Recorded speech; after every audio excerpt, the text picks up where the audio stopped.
non, non, ce n'est pas là-bas, c'est ici la trajectoire qu'il faut poursuivre. Alors, Pape Abdoulaye, vous avez décidé. C'est Pape Abdoulaye Touré, ancien détenu politique, voilà, étudiant exclu de l'UCAD.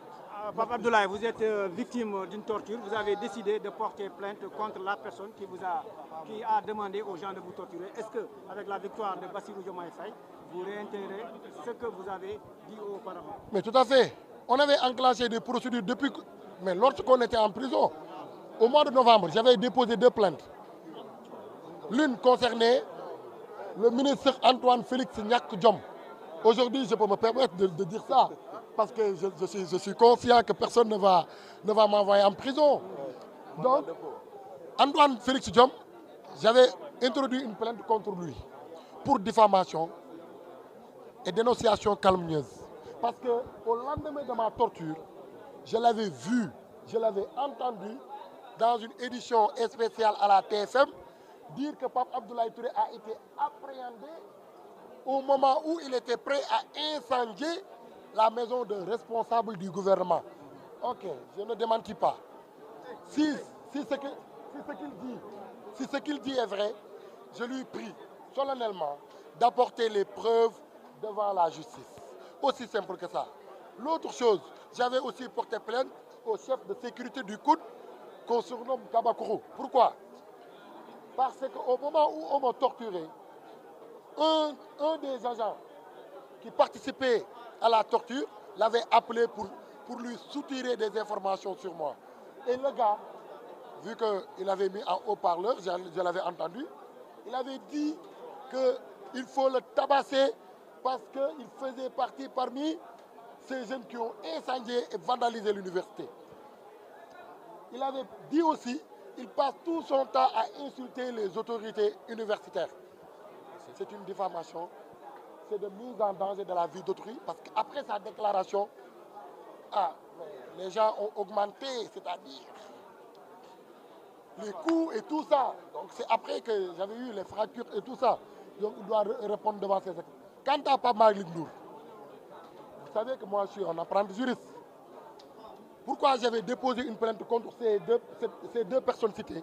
C'est parce qu'il y avait un délai de prescription de 6 mois en matière de diffamation. Il fallait intenter une action en justice pour faire sauter ce délai. Mais quant à Pape Malick Ndour, il est poursuivi pour crime, association de malfaiteurs, entre autres. Donc je pouvais attendre. Donc c'est le moment, c'est l'occasion de bien formuler ma plainte et d'aller la déposer sur la table du procureur de la République. Je le dis en souriant parce que même si je ne le fais pas pour moi, je le fais pour le peuple sénégalais. Je le fais pour l'histoire.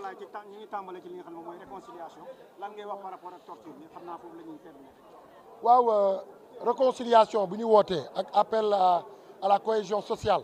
Ça ne veut pas dire que ñi fi def lu ne weng ñëpp gis ko du ñu rendre compte bu ñu fekk de xëy na dégg nañ Bassirou Diomaye Faye son excellence mu ne non ñu ngi woo ñëpp ñu ànd liggéey am nañu commencé dóor pooj teel na de loolu ça n'a rien à voir ñi seen loxo set li ñuy waxal di ci mel ni Nafi Ngom Keïta loxoom setul ancienne directrice générale OFNAC kooku loxoom set na su ñuy wax loolu ñoo tax ñuy wax ay Eva Marie Coll Seck ay Mary Teuw Niane nga xam ne ci gouvernement bi lañ nekkoon mais seen loxo dafa set ñoo tax ñuy wax waaye képp ku ñu dégg fukki dërëmu sénégalais yi dalalal sa xel parce que di nga rendre compte jusqu'à ba ci 1 franc bu mujj bi. alors sa ëllëg ci sa plainte bi nga doon annoncé ci affaire yi nga xam ne subir bu ko fan nga ci toll affaire nga ci fas yéene. am na ñu ma jotoon plainte procureur ne du ko tontu ba ci sama plainte yi damay remonté ba 2020 sama bavure bi amoon buntu UCAD takk der yi foog maanaam bañuñu leen mais dafa am ñoo xamante ne dañ leen war a sanctionner pour qu'ils servent d'exemple aux autres.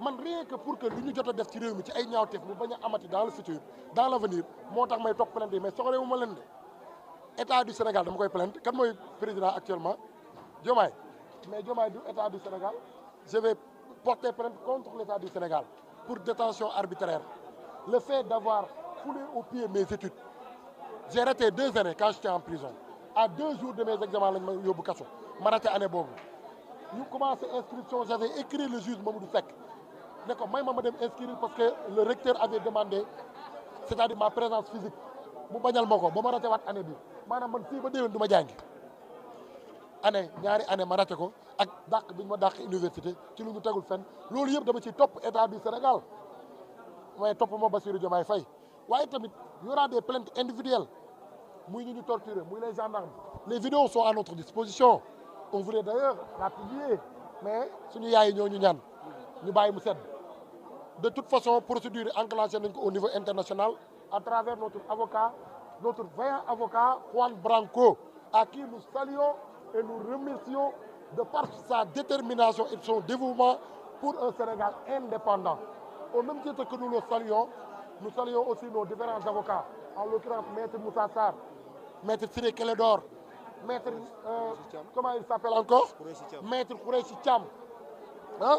Maître Bamba Cissé, Maître Moussa Sarr, notre vaillant avocat, Maître Abdinar Diagne, Abdinar Ndiaye, nous leur saluons et nous leur remercions tous. Jërë ngeen jëf yàlla bu yaakaar tas merci beaucoup merci.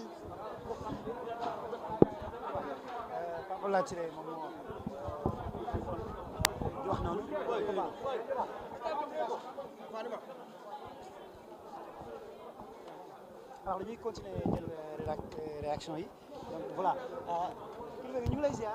yaa ngi en direct Sans Limites TV ñu bàyyi nga présenté parce que démb gis nañ la ci maanaam bi ngeen di fêter seen victoire bi fële ci QG bi donc ñu bàyyi la nga présenté wu.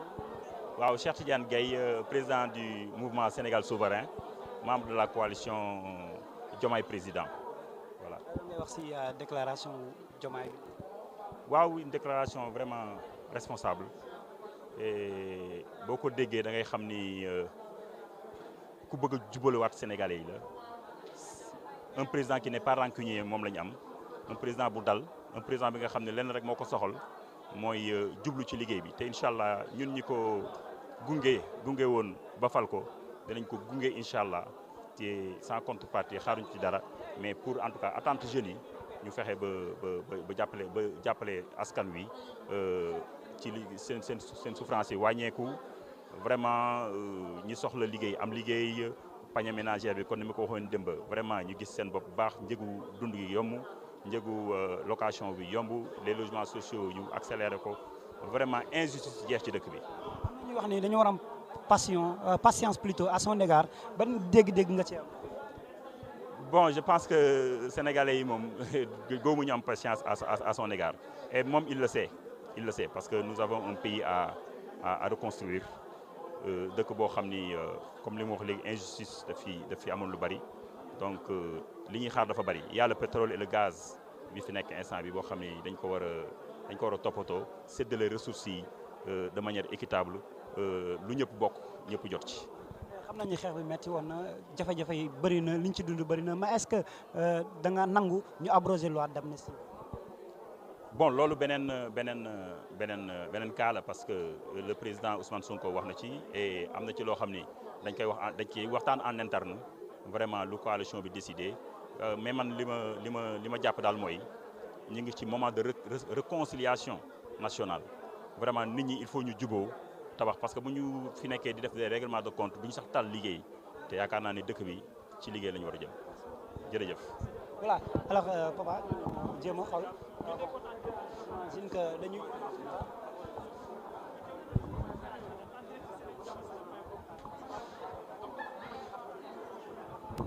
voilà mbokk internet du Sans Limites TV donc comme ni ngeen ko xamee woon dañu nekkoon fii ci fi nga xamante ni mooy Radisson déclaration ki nga xamante ni moom mooy Bassirou Diomaye Faye message d'apaisement message d'encouragement mais d'apaisement également moom moo ci gën a fës ci déclaration mais également jàpp nañu wala sentir nañu ci biir waxam moom Bassirou Diomaye Faye mais waxul benn wax boo xamante ni dafay indi ni fayantoo comme ñenn ñi ni ñu koy xalaatee ni koy ne bu waxoon première déclaration bi loolu la wax en tout cas lu ñu mën a jàpp mooy gis nañ président bu dal gis nañ président boo xamante ni xam na lu muy wax am na vision gis nañ président boo xamante ni xam na fu mu jëm ñun ñaan rek suñu borom daal di koy eggali yéenam ba ñëpp daal di ciy gis seen bopp mu nekkoon Papa Mbaye nekkoon Ouzin xam naa du ñàkk dañuy jéem a xool s'il y a la possibilité dem QG ba continuer jël réaction yi bu fekkee dafay am yas aussi ngeen am ko ci Sans Limites TV Papa Mbaye ak Ouzin ñoom ñoo nekkoon ci kaddu gi réalisation bi fële ca régie ñu koy wax Penda merci beaucoup jaajëf